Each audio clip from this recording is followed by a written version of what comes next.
For a week in Costa Rica, we had booked an all-inclusive resort in Tamarindo, in the Pacific Northwest. We hadn't visited this area before and we intended to explore. We arrived in Liberia, picked up our SUV and headed for the hotel, via a couple of stops. To our amazement, our first stop yielded up our first lifer of the trip, banded wren. Not rare, and we were to hear it on most days, but getting a little footage was challenging. One thing we really noticed on this trip, especially in the Pacific Northwest, was the sheer number of butterflies of all different species there were. Apparently, the start of the rainy season is the time to see the most butterflies. This part of the day was more butterfly watching than birding, but we always enjoy seeing these beautiful creatures. Dragons were oddly scarcer, with only 2 species identified. There were a few species of bird that were becoming Costa Rican nemesis, or bogey birds, being that we'd looked for them on previous trips and failed to see them. One was the elegant trogon, which should certainly be in this area, but the main one was lesser ground cuckoo. We had hung around the right habitat previously and had no luck. Now we were going to target sites where the bird had been seen previously, as recorded on eBird. Surely we would get lucky. In the meantime, we would enjoy what we found at the sites we targeted, even if that did not include an elegant trogon or a lesser ground cuckoo. Certainly, the butterflies were being very obliging, even if the cuckoo was not.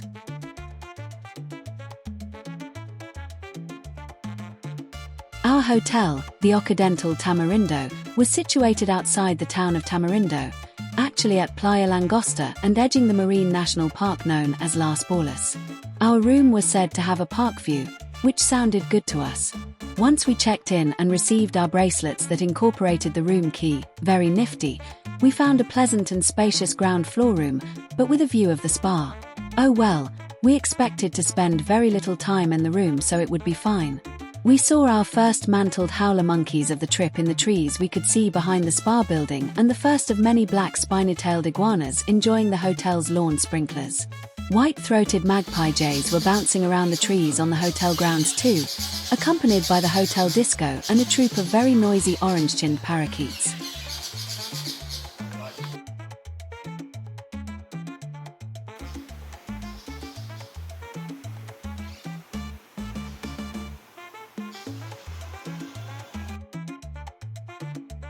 Those orange-chinned parakeets eventually deigned to land in the trees near our position, but not for very long.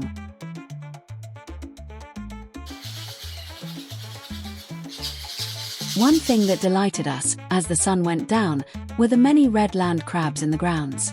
This terrestrial crab inhabits coastal forests, and our hotel was probably built right on top of their ancestral home. The next morning we were out very early to walk the roads around the hotel. Optics kept in air-conditioned rooms took some time to clear, making everything look fogged in. Thankfully, everything was good when we found this fine white-fronted Amazon.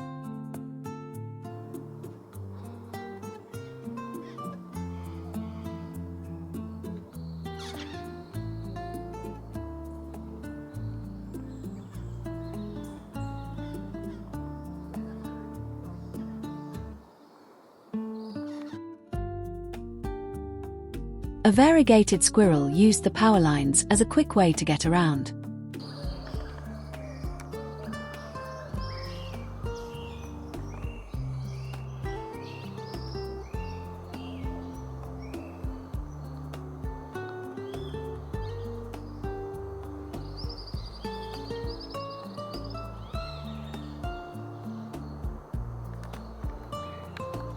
A short path led down to Playa Langosta, a section signposted as being part of the Las Bolas Marine Park, although now a popular dog-walking area. It looked a bit lacking in wildlife. The inland edge of the path had a black-headed trogon enjoying the early morning sun. That was very nice to see.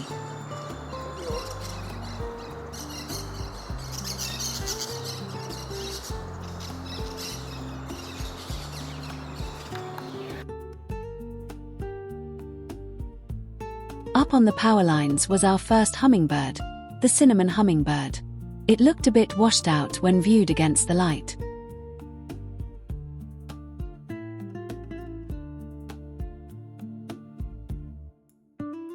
This tropical kingbird looked to be carrying nesting material.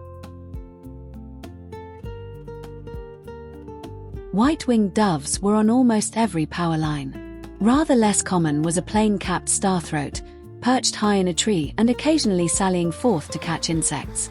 Perhaps not the expected behavior for a hummingbird, but some do take insects when they can.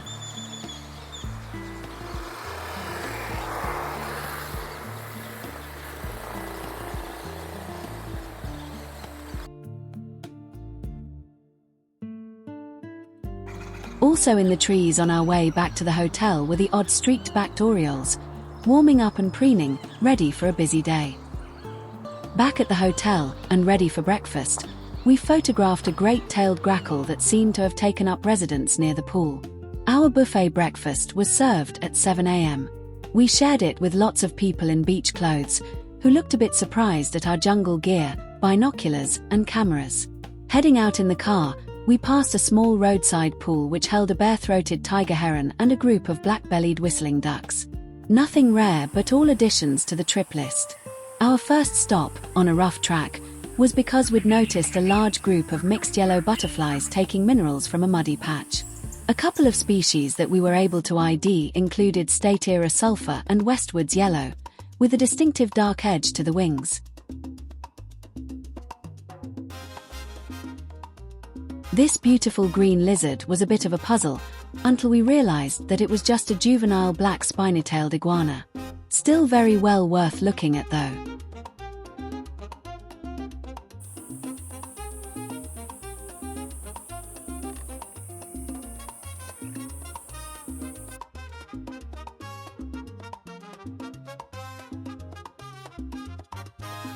The second of the dragonfly species we were able to ID, the colourful roseate skimmer.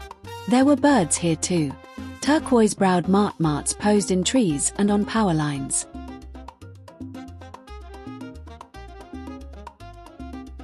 Back to butterflies, and some dark-coloured ones that had been overlooked when we saw the bright yellow ones, turned out to be common spurwings, with the odd glossy-winged skipper mixed in. We were to do well for checkered skippers, finding Central American, tropical, and this one, the Orcus checkered skipper in the course of the week.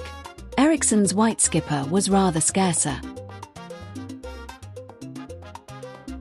Groove-billed Annies posed very nicely along a barbed wire fence.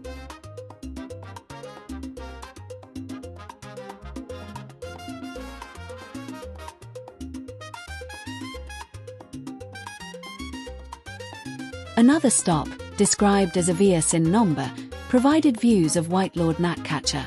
Busy and quick, it was very difficult to get good photos of this species.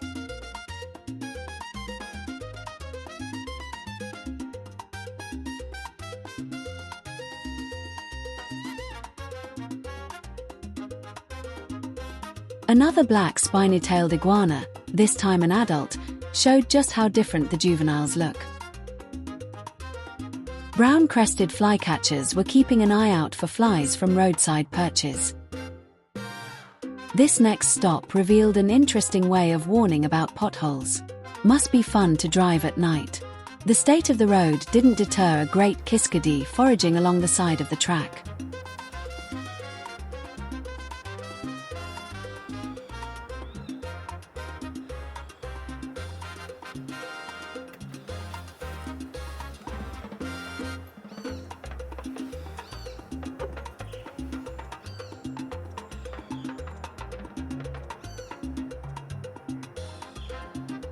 We found this lovely-looking butterfly, a leading redring, on the road and placed it on a leaf for photography. It seemed to be moving slightly, but we doubt that it survived for long, unfortunately. Rose-throated bicards seemed to be very common on this trip. This one did an interesting dive, pulling off a snag of wood on its way past. We were surprised to find that red hibiscus, a common flower, was actually an introduced species, probably from East Asia. Marcellina sulfur butterfly seemed to like it, and the juxtaposition of the yellow with the red was very striking. We reached some beaches south of Tamarindo, beautiful and deserted, except for a couple of rose-bellied lizards sunning themselves.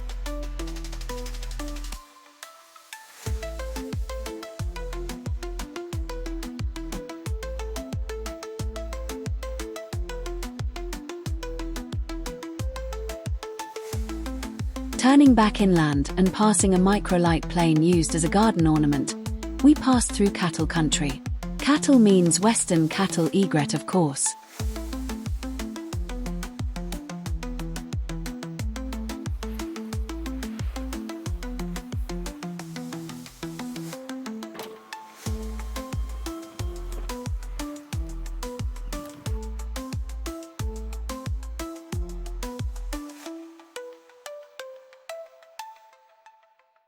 These more open fields had fences and scrub that were adorned with very smart morelet seed-eaters.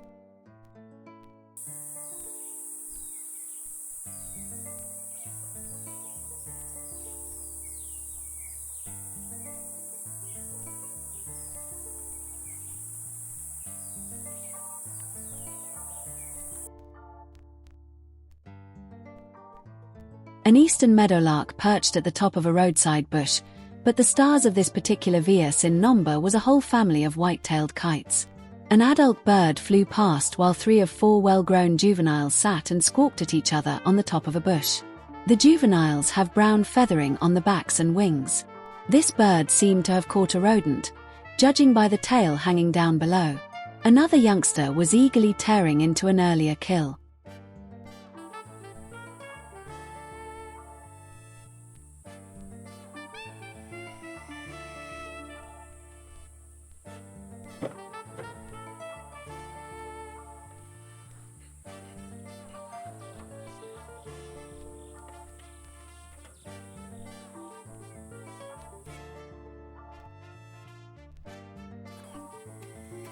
We really enjoyed watching these 2 juvenile kites as they repeatedly flicked their tails up and down, like very big wagtails. We have no idea what this behavior is for.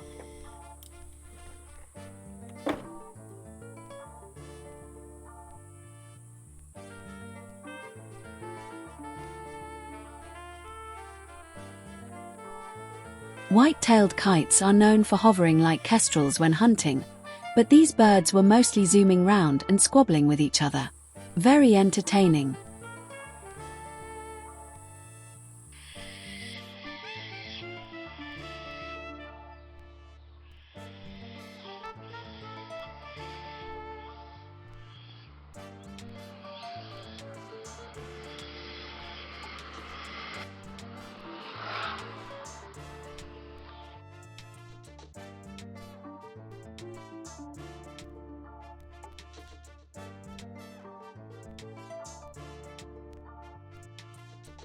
We headed back to Tamarindo, late afternoon, as the heavens opened. Well, it was the rainy season, so we couldn't be too surprised. We had it in mind to try a spot not far from the hotel where lesser ground cuckoo had been seen earlier in the year. The rain eased off enough to make it feasible. Here we found our first, if distant, clay-colored thrush, the national bird of Costa Rica.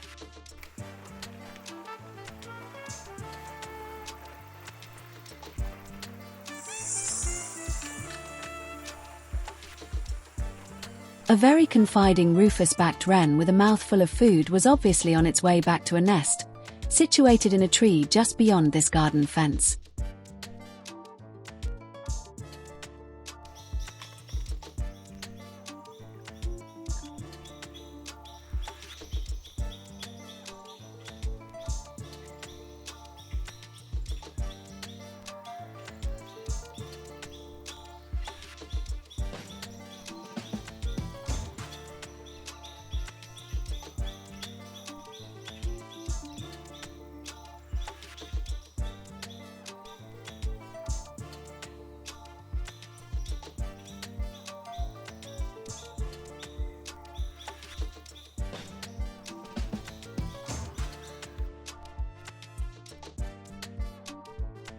A surprise here was a couple of white-necked puffbirds.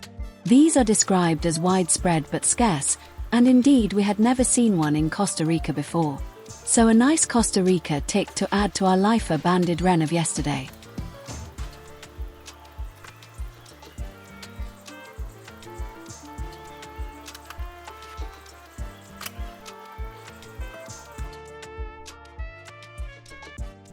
It was destined to be a rainy end of the day. We returned to the hotel and had to break out the rain ponchos to get to the room. We decided we would return to this spot tomorrow morning, before breakfast, and so did. Finding roadside hawk, new for the trip.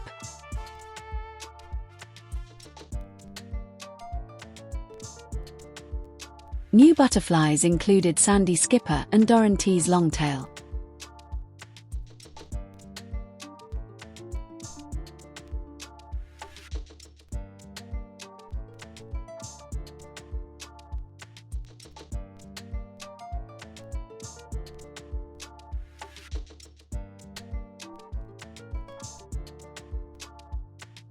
More colorful butterflies seen this morning included banded peacock, the elf, and Polymnia tigerwing.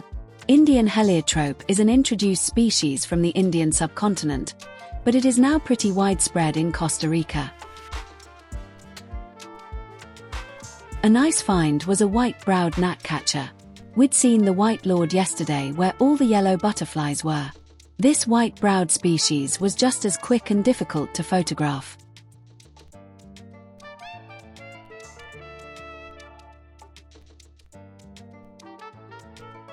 Stripe-headed sparrows were to be quite common during our trip. In the background, the first of the local construction workers had started their daily race to cover the local countryside with villas. We don't think there will be much left of this site in a year or so. Perhaps this activity was why we failed miserably on finding lesser ground cuckoo here. At least this spectacular Gulf fritillary was a good find. We headed back to the hotel for breakfast. We had made a decision. We were going to ditch our remaining time at Tamarindo and go traveling. The birding here had been slow at times, although there had been some nice sightings, but with a trip list in the mid-60s at best so far, the Tamarindo area was going to be a slog. We decided to head south, to the edge of the southern Pacific lowlands, to a favorite hotel from our last trip, Cerro Lodge near Tarcoles. First though, we thought we should take a peek at the beach by the hotel, finding various groups of brown pelicans skimming along the waves.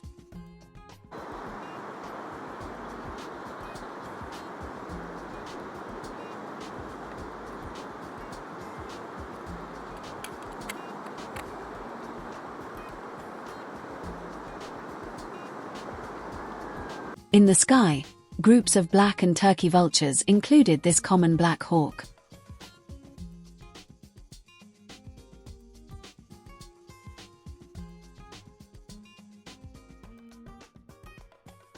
So we wandered back through the hotel grounds, enjoying a very active male Hoffman's woodpecker on the way, to pack and check out. It was the start of our impromptu tour and maybe a bit of a risk. Would Cerro Lodge have room for us? Would the weather remain okay or get much wetter? We have experienced June in the southern Pacific lowlands before and it was hard work avoiding being drowned. Would we ever see lesser ground cuckoo? Many things to ponder as we headed out of Tamarindo. Our first stop had been good. The hotel was okay, but it is clear why the Nicoya Peninsula doesn't feature on many birding itineraries. Now we were going to a place that definitely does. For more information, why not take a look at our latest travelogue, lavishly illustrated and available as ebook or paperback, from Amazon. A trip with a difference. Our birding in Ecuador has been covered in this travelogue, and in 3 videos, available on our channel. Next time, we will cover our time in Tarcoles. More birds, some animals and, yes, some rain. Be sure to like and subscribe so as not to miss the next part of the impromptu tour. There are lots of birding and wildlife videos on our YouTube channel, from places all over the world. As always, thank you for watching. We hope you enjoyed the show.